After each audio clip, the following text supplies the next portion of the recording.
सम्मान और मातृभूमि के मान के लिए लगाई राणा ने सारी जिंदगी। साहस, बल और पुरुषार्थ, यही रही राणा की उम्र भर की बंदगी। नमस्कार दोस्तों, आज मैं अनूप गोयल आपको उस महापुरुष के विषय में बताना चाहूँगा जिसके शौर्य, वीरता और पराक्रम की महिमा पूरे विश्व में बड़े ही शान से जानी जाती है। आज मैं बताना चाहूँगा आपको महाराणा प्रताप के विषय में, जिन्होंने कभी किसी राजा की दासता को स्वीकार नहीं किया। उन्होंने हमेशा वीरता के साथ अपना जीवन यापन किया। पहले मैं आपको बताना चाहूँगा उनके जन्म स्थान के विषय में। महाराणा प्रताप के जन्म स्थान के प्रश्न पर दो धारणाएं हैं। पहला, महाराणा प्रताप का जन्म कुंभलगढ़ दुर्ग में हुआ माना जाता है, क्योंकि महाराणा उदय सिंह एवं जयवंत बाई का विवाह कुंभलगढ़ महल में हुआ। वह दूसरी धारणा यह है कि जन्म पाली के राजमहलों में हुआ।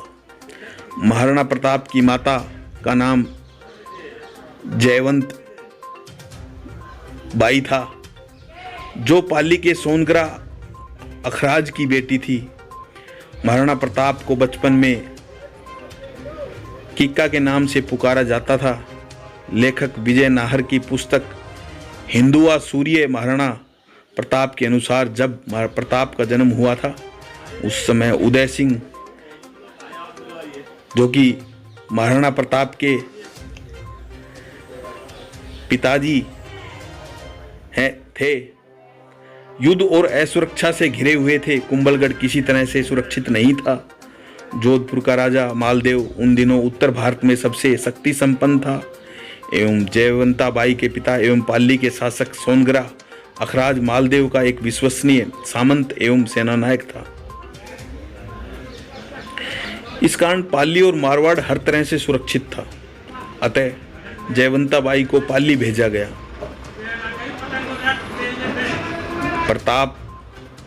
महाराणा प्रताप का जन्म पाली मारवाड़ में हुआ।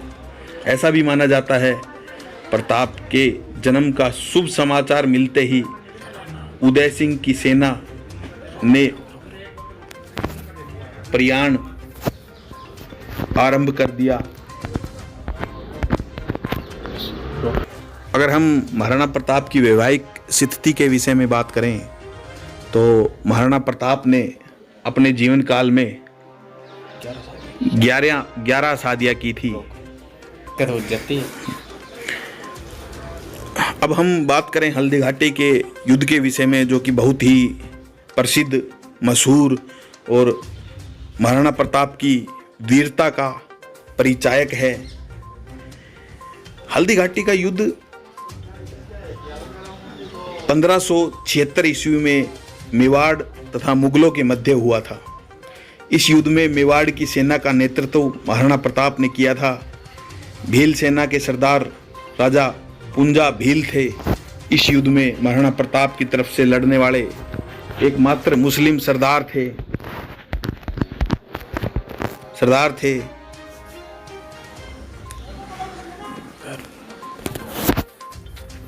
और महाराणा प्रताप की कार्यशैली और उनकी वीरता से प्रभावित होकर ही यह मुस्लिम सरदार उनके साथ आया था। इतिहासकार मानते हैं कि इस युद्ध में कोई विजय नहीं हुआ, पर देखा जाए तो इस युद्ध में महाराणा प्रताप सिंह विजय हुए। अकबर की विशाल सेना के सामने मुट्ठी भर राजपूत कितनी देर तक टिक पाते, पर ऐसा कुछ नहीं हुआ। ये युद्ध पूरे 1 दिन चला और राजपूतों ने मुगलों के छक्के छुड़ा दिए थे। और सबसे बड़ी बात यह है कि युद्ध आमने सामने लड़ा गया था। महाराणा की सेना ने मुगलों की सेना को पीछे हटने के लिए मजबूर कर दिया था और मुगल सेना भागने लग गई थी। आप इस युद्ध की अधिक गहराई में जानकारी हल्दी घाटी का युद्ध लेख पर पढ़ सकते हैं।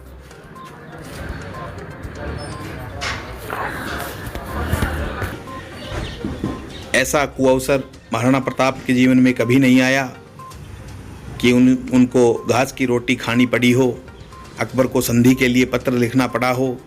इन्हीं दिनों महाराणा प्रताप ने सुंगा पहाड़ पर एक बावड़ी का निर्माण करवाया और सुंदर बगीचा लगवाया। इससे साफ जाहिर होता है कि महाराणा प्रताप एक ऐसा शख्स जो कि कभी भी अकबर और अन्य लोगों के आगे नहीं झुका, जिसने अपनी सेना को हमेशा पूरी सुख व सुविधा प्रदान की।